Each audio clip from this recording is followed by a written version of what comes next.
sur place. On en parle avec Alexandre Vautravers, rédacteur en chef de la revue militaire suisse. Bonsoir à vous. Est-ce qu'on assiste ce soir au début de l'offensive terrestre israélienne sur Gaza ? Bon, les opérations terrestres se sont multipliées. Il y en a à peu près une par soir. Ce sont des opérations de relativement grande ampleur, mais ce sont des raids. Donc le but est de prendre une certaine portion de territoire pendant un certain temps et puis de repartir le lendemain. Donc personne ne sait si effectivement ce à quoi on assiste en ce moment est le prélude à une opération de beaucoup plus grande envergure et surtout avec pour objectif d'occuper le terrain. Qu'est-ce qui retient concrètement l'armée israélienne à cette heure de lancer une offensive d'ampleur ? C'est le sort des otages ? Je pense malheureusement pas, c'est triste de dire cela comme ça, mais il y a 3 facteurs qui expliquent ce retard. Premièrement, l'armée israélienne, ces 10 dernières années, s'est concentrée sur une composante d'armée d'active, un petit noyau, une armée extrêmement disponible, extrêmement entraînée, et s'est détournée, si vous voulez, de cet entraînement d'une armée de masse qui a été mobilisée. Et donc il faut beaucoup de temps pour que cette armée de réservistes s'organisent, reçoivent des plans, des objectifs, puissent s'entraîner. Deuxième raison, le manque de renseignements. Il y a énormément de critiques contre les agences israéliennes de renseignement et donc vous ne pouvez pas rentrer dans un territoire menaçant, hostile comme celui-là sans renseignement. Et le troisième, c'est la pression très forte des Américains pour éviter un bain de sang et éviter une opération totalement disproportionnée et qui occasionnerait des dégâts collatéraux considérables. On assiste quand même à une escalade majeure ce soir. On le voit aussi à cet indice, la bande de Gaza est plongée dans un blackout total. Toutes les communications sont coupées. Que faut-il en conclure du point de vue militaire ? Ce blackout et puis des opérations de guerre électronique s'intensifient, c'est vrai. L'objectif de ces opérations de guerre électronique, de blackout, c'est de faire se déplacer les preneurs d'otages de manière à pouvoir acquérir leurs traces, puisque les Israéliens disposent de toute une série de capteurs, que ce soit par les satellites, que ce soit des capteurs sur drone ou beaucoup plus proches du sol. Donc le but est effectivement d'acquérir un ciblage ou un renseignement plus précis sur les buts qui doivent être atteints. Le Hamas, de son côté, dit être prêt si Israël déclenche son offensive terrestre.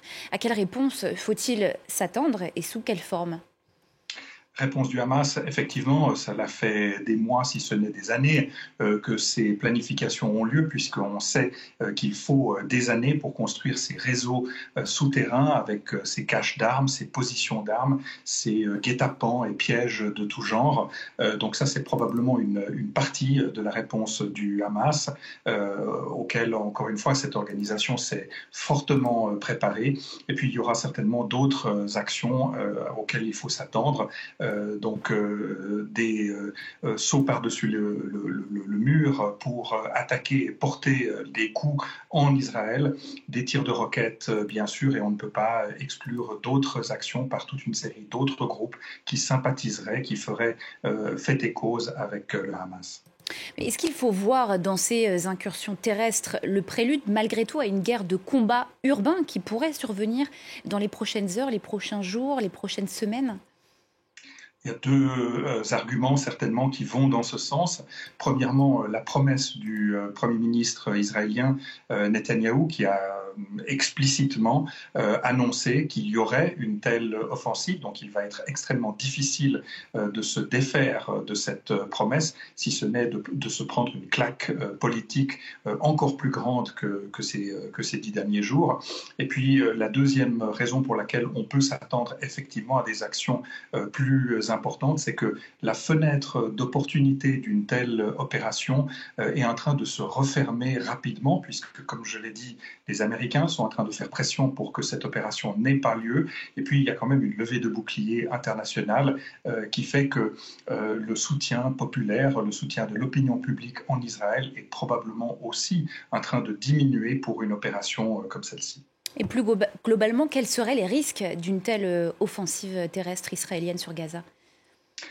En termes, ça se chiffre en morts. Et à partir du moment où on a déjà aujourd'hui plusieurs milliers de morts qui ont été provoquées par ces actions militaires avant même, si j'ose dire, que l'effort principal ait débuté, vous pouvez vous imaginer que le nombre de victimes collatérales ou directes de ces actions aéroterrestres ne peut qu'augmenter de manière très très significative. Et on peut se poser la question effectivement de la proportionnalité, c'est-à-dire le nombre de dégâts de victimes collatérales par rapport au nombre de personnes qui sont véritablement armées et qui sont véritablement des combattants dans Gaza.